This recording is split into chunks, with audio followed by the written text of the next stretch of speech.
Hello and welcome into this week's edition of the NASCAR Xfinity Series Rewind show right here on Racing News Now. As always, I'm your host Garth Allen. Thank you once again for joining me today. If this is your first time catching a Racing News Now video, consider going down below to hit that subscribe button and ring the bell for notifications so you don't miss a thing going forward from R&N.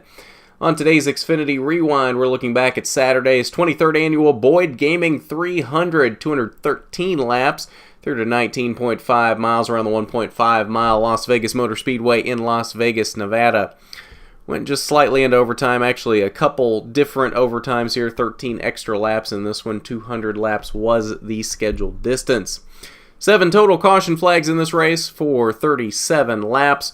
First incident happened very early on lap number 2 as the 35 of Joey Gase and the 90 of Donald Thietke got together in turn number 3.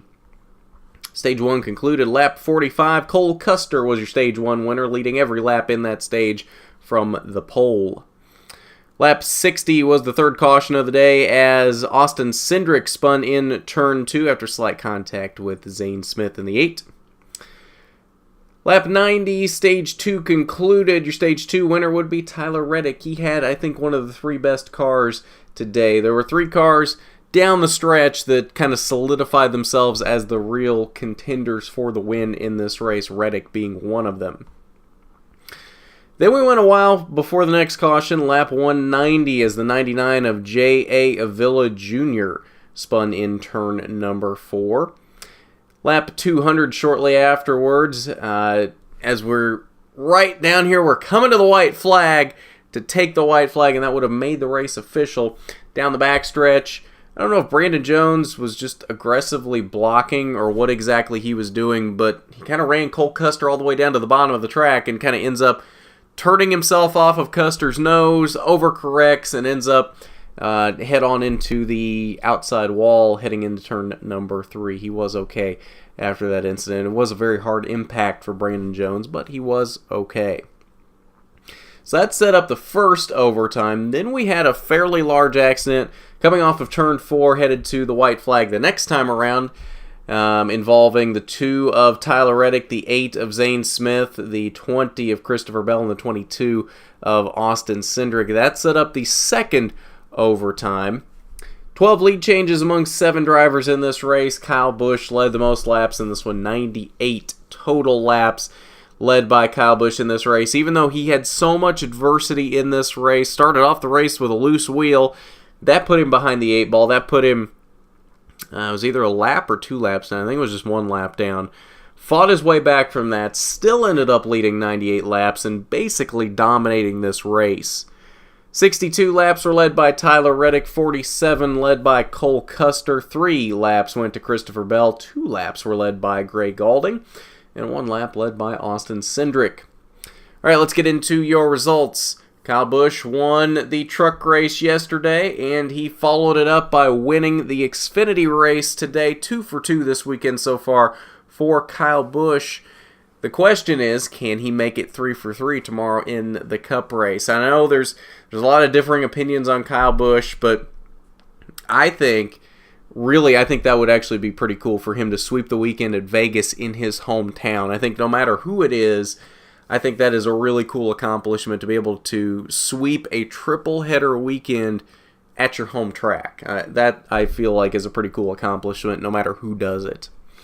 John Hunter Nemechek came home with a strong second place finish. Christopher Bell and Tyler Reddick really were Kyle Busch's main contenders in this race, and then obviously they got taken out in that incident that set up the second overtime, and John Hunter Nemechek was able to capitalize on that, pick up the second place finish, and become the highest point earning driver in this race. Noah Gragson with a strong third place finish. Austin Dillon running the 10 car for Colleague Racing this week.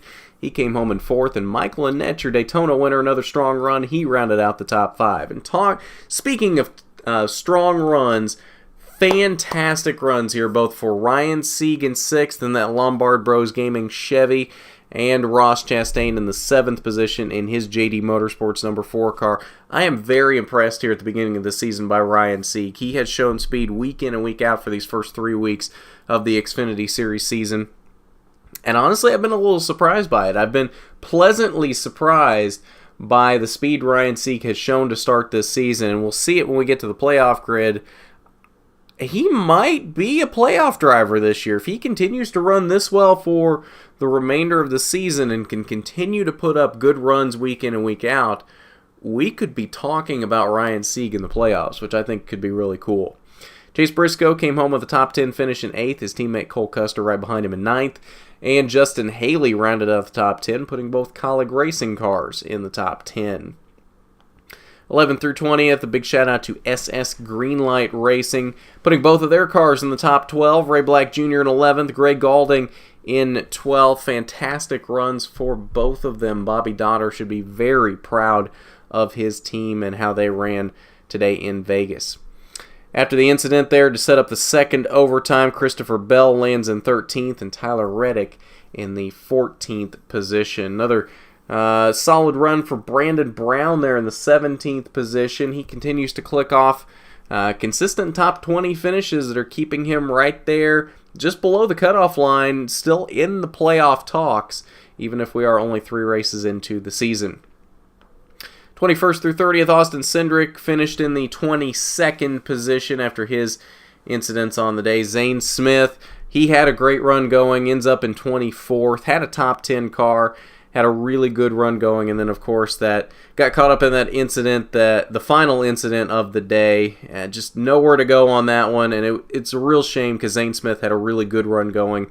I am excited to see what Zane can do in the rest of his starts in that 8 car this season. And Braden Jones, after his troubles, landed in the 28th position. Final page, 31st through 38th. Justin Allgaier had some engine issues in the mid-portions of the race, lap 119.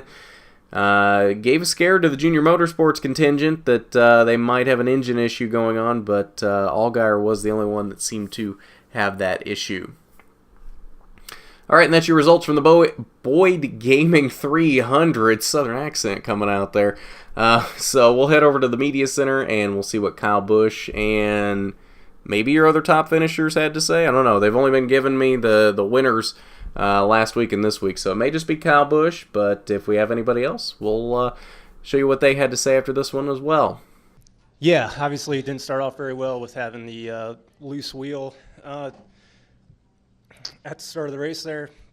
We got to look in, see what happened there, do a little bit more research on that. So I'm not really sure the cause of that, but yeah, that set us behind. Took a little bit of a gamble there after the first segment, take the wave around. Luckily got a caution, got back on the tire cycles, and then raced them from there. Yeah, I mean, when you're on the restarts there in those late stages like that, you're always kind of watching the guys behind you and who those guys behind you are. And you always kind of know that the outside is the protective ground of just being able to hold that guy on the inside tight and be able to slow him down. And, obviously getting down the back straightaway into turn 3, Reddick drove it off in there really far. And I did too, because I had to match him to make sure I could stay side by side with him, not give him any room to be able to slide up in front of me. And when I did that, I don't know if I was too tight with him or not. I don't know what happened. I got to be able to go back and look at it and see. I thought I left him about a quarter car's width worth of room, and which is decent, in that situation with a green-white checker coming up. Ain't nobody going to give anybody an inch. So obviously it's time to go win a race. And I don't know if he lost it or if he slid up. I know that when I start to kind of feel him slide, I moved up and out of the way to try to give him more slide room, and I think he was just gone by then. I don't know. But overall, the next restart, same thing. John Hunter was on my inside getting into turn 3, and he didn't drive it off in there as far. It looked like his car kind of stuck and rolled the bottom, and mine stuck and rolled the middle, and I was just able to clear him with the momentum of the line that I was in. So, that kind of set us back to being able to take the white flag. And we'll take a look at your playoff grid here very quickly before wrapping up here today. 3 races into the season, so a little early to be looking at this, but it does kind of give us an idea of who are the playoff drivers early on, at least. And like I said when we were looking at the results, I am very impressed thus far with Ryan Sieg. Sits there in 8th position right now in the playoffs. 15-point gap up on Chase Briscoe, who currently sits 13th. Like I said, we might be talking about Ryan Sieg as a playoff driver, because that's the thing. We're now 2 races into what a lot of people would call the real season. Daytona's kind of a wild card, But then once you get through Atlanta and Vegas, then you start seeing who's really going to be fast this season. And Ryan Sieg is continuing to put up strong finishes now with a 6th place finish today in Vegas. So I think we should really be looking at Ryan Sieg right now as a real shot at a playoff spot. Do I think he's going to win the championship? No, I don't think that team's got quite that much speed yet. Do I think he can make the playoffs? If he keeps running like he has been, definitely. No question about it. If he keeps putting up finishes like he's had for the past couple of weeks, I think we're talking about Ryan Sieg in the playoffs. The question with that becomes, who does he displace? Because we had this conversation after Daytona that I thought there were clearly exactly 12 drivers that were playoff drivers this season. Obviously, Jeffrey Earnhardt has fallen out of the top 12 because he is not running the full season. And I thought Ryan Sieg would be the other driver to get displaced, and Chase Briscoe, who is now the only other driver that I had outside the top 12, I think he would replace Ryan Sieg in there. But with how Ryan Sieg's been running, I think Ryan Sieg could make the playoffs. So now the question becomes, does Chase Briscoe make the playoffs? And if Chase Briscoe makes the playoffs, who in this top 12 does he displace? Because I think pretty much all of these cars are playoff-worthy cars, and I think we can even say that about Ryan Sieg now with how he's been running so far this season. We know the talent Ross Chastain has. We know he continually outperforms with that 4 car, so I don't think there's any question that Ross Chastain is definitely going to be in contention to make the playoffs. So who does Chase Briscoe replace right now in terms of these 12 drivers? Let us know down in the comments. Who do you think right now, so far in the season, we're starting to get an idea of who actually is going to be fast this season. I know we're 3 races into the season, but I think we're far enough in now after seeing races at Atlanta and Vegas that we can at least see who is realistically fast this season and who is not. And I think we are realistically seeing that Ryan Sieg is fast this season. So, with right now, I would say probably 13 playoff-worthy drivers, who gets left out of these 13? Is it Chase Briscoe? Is Chase Briscoe right now on the outside and staying on the outside? Or does he displace one of these other 12? Let us know down in the comments. Who do you think is going to make the playoffs this season in the Xfinity Series?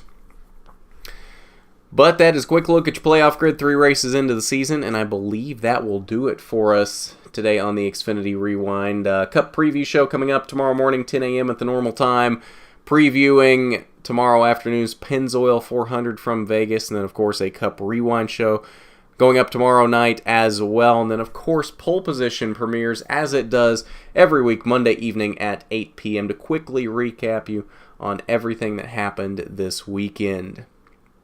But if you haven't done it already, you need to go down below, hit that subscribe button, ring the bell for notifications so you don't miss a thing going forward from RNN. And while you're down there, why don't you hit that big thumbs up button if you like the video? It's much appreciated when you do, and that helps us out so much. It really does. But at that, this has been the NASCAR Xfinity Series Rewind Show. I'm Garth Allen for Racing News Now.